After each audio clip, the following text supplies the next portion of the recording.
যাস না ছেড়ে ভাই রে আমার, যাস নে মোদের ছেড়ে।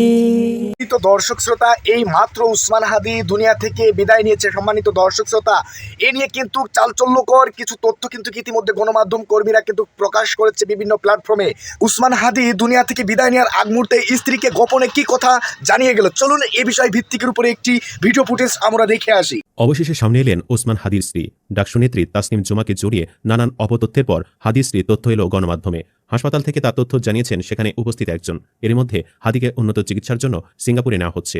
তাকে বহনকারী এয়ার অ্যাম্বুলেন্সটি সিঙ্গাপুরের উদ্দেশ্যে রওনা করেছে। দুপুর 2টার কিছু সময় আগে তাকে বহনকারী এয়ার অ্যাম্বুলেন্সটি সিঙ্গাপুরের উদ্দেশ্যে হজরত শাহজালাল আন্তর্জাতিক বিমানবন্দর ত্যাগ করে।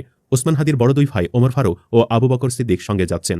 এর আগে ওসমান হাদির মা, স্ত্রী এবং সন্তানেরা হাসপাতালে তার সাথে দেখা করতে এসেছিলেন। এই কঠিন সময়ে তার স্ত্রী দৃঢ়তা ও মনোবল সবাইকে মুগ্ধ করেছে। তিনি কেবল নিজেই শোক সামলাননি, বরং সবাইকে সান্ত্বনা দিয়েছেন। আবেগ আপ্লুত কণ্ঠে তিনি তার স্বামীকে বলেছেন, আপনার জন্য কোটি কোটি মানুষ দোয়া করছে, এবার বিছানা ছেড়ে উঠে আসুন। মারফিয়া হাসান, যিনি হাসপাতালে উপস্থিত ছিলেন, তিনি তার ফেসবুক পোস্টে জানিয়েছেন, ওসমান হাদির সাফল্যের পেছনে তার স্ত্রীর ভূমিকা ছিল অপরিসীম। পারিবারিক জীবনে কোনো অশান্তি বা কলহ ছিল না। তার স্ত্রী সবসময় তার পাশে থেকেছেন এবং কখনোই তার কাজে বাধা দেননি। মারফিয়া আরও উল্লেখ করেন যে ওসমান হাদি একবার তাকে বলেছিলেন তার স্ত্রীর জন্য একটি ঔষধের প্রয়োজন হলেও তিনি তা আনতে ভুলে যাওয়ায় স্ত্রী কিছুটা রাগ করেছিলেন, কিন্তু পরে তিনি ছুটে গিয়ে সেই ঔষধ এনেছিলেন। এটি তাদের দাম্পত্য জীবনের গভীর ভালোবাসা ও বোঝাপড়ার এক সুন্দর দৃষ্টান্ত।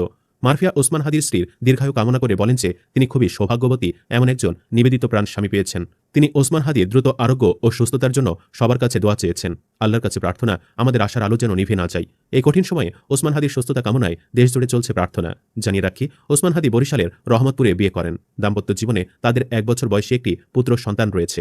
ঢাকার রামপুরায় বসবাস করেন তারা। ওসমান হাদি ও তার স্ত্রীর পরিবার খুবই ধার্মিক। মূলত সেজন্যই হাদির স্ত্রীকে কখনো মিডিয়ায় দেখা যায়নি। তার স্ত্রীর একটি সিঙ্গেল ছবিও সোশ্যাল মিডিয়ায় নেই।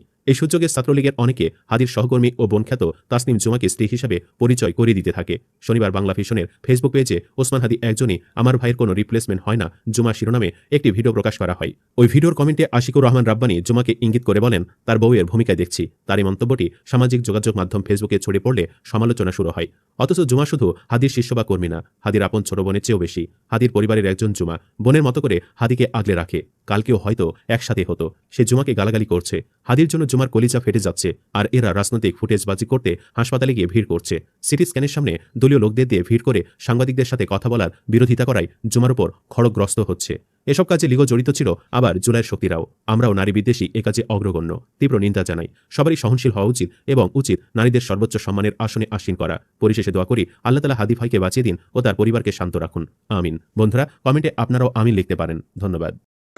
সম্পূর্ণ ভিডিওটি দেখার জন্য অসংখ্য ধন্যবাদ। বন্ধুগণ, এই হাদিকে নিয়ে কিন্তু নানান রকমের প্রচার কিন্তু চলছে বিভিন্ন গণমাধ্যমে, কিন্তু এটাও জানা যাচ্ছে যে সে নাকি দুনিয়া থেকে বিদায় নিয়েছে। তো সম্মানিত দর্শক, তো আসলে আপনারা কেউ বিশেষ করে এই অপকণ্ডায় কান দেবেন না এবং হাদির জন্য দোয়া করবেন। এবং হাদির জন্য কিন্তু টোটাল গোটা একটা জাতি কিন্তু তার জন্য দোয়া করছে। তো সম্মানিত দর্শক, এই নিদানকালে কিন্তু একটা ভিকটিমের পাশে যদি আপনি আর্থিক দিক থেকে না হয়েও যদি আপনি মানসিক দিক থেকে এবং আপনার বাকশক্তির মাধ্যমেও যদি আপনি উপকারে আসতে পারেন, তো সেটাও কিন্তু করবেন। এবং সবসময় একটা কথা মনে করবেন, সৃষ্টিকর্তার কাছে যদি অন্যকে নিয়ে যদি দোয়া করা হয়, তো সৃষ্টিকর্তাও কিন্তু খুশি হয়ে তার প্রতিও কিন্তু অনেক সময় ভালো কিছু সামনে বয়ে এনে দিতে পারে। তো সম্মানিত দর্শকরা, যাই হোক, হাদির জন্য সবাই দোয়া করবেন এবং চ্যানেলটি সাবস্ক্রাইব করে সাথেই থাকবেন।